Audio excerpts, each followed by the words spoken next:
Les impacts visibles sur ces camions encore stationnés témoignent de la gravité du choc, impliquant un bus de l'agence de transport Mangwa Boys, dont l'épave a été retirée ici. Bilan officiel, 16 morts et 42 blessés. Au sol, quelques objets sont encore visibles. C'est le cas de ce chapeau appartenant à la veuve qui était à bord de ce bus. Et donc le corps de l'époux se trouvait dans un cercueil à la soute à bagages. Informé et sous très haute instruction du chef de l'État Paul Biya, le ministre de l'administration territoriale descend sur les lieux ce 15 août 2026 au lieu dit Noumali dans l'arrondissement de Ndikilimeki, département du Mbamé-Noubou, région du Centre. Pour la Tangandji est sans voix. C'est des morts de plus et c'est des morts de trop.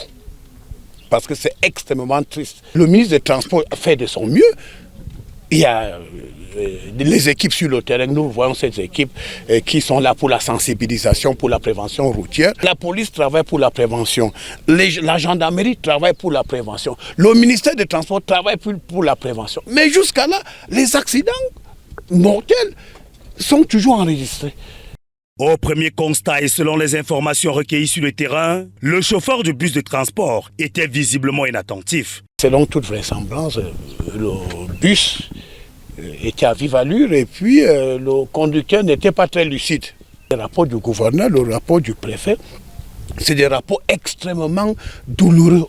Parfois, vous ne pouvez pas comprendre qu'est-ce qui peut bien motiver quelqu'un qui, se sentant fatigué, décide de continuer.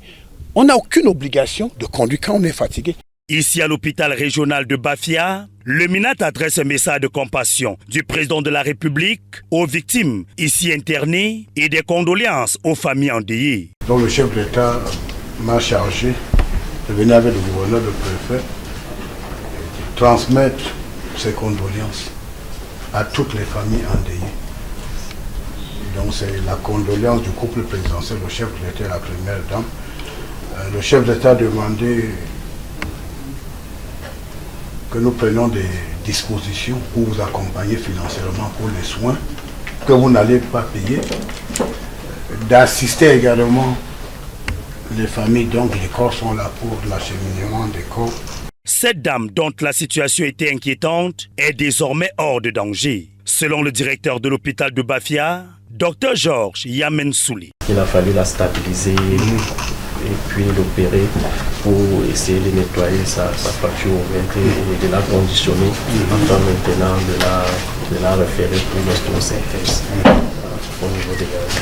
Bon, ce qui a été fait hier aux environs de 1h du matin, voilà, après avoir stabilisé tous les autres et s'assurer qu'ils allaient bien. Donc ce matin on va très bien, on va avoir vu et ses paramètres sont stables. Face à ce nombre croissant d'accidents mortels sur nos axes routiers, la décision du patron de l'administration territoriale ne se fait pas attendre. Les autorités administratives, dorénavant, prendront des décisions pour interdire, je le dis, d'autorité. Si un préfet constate que tout le temps, une agence fait des accidents, il prendra des arrêtés pour arrêter ses activités et il fera copie au ministre des Transports. Les autorités administratives vont accompagner, je dis bien accompagner, le plan de sécurisation de nos axes routiers, n'est-ce pas, décidé par le ministre des Transports. Voici donc un nouvel accident qui endeuille une fois de plus les familles, brise des rêves, stoppe des projets. Cela nous rappelle que la sécurité routière est une affaire de tous.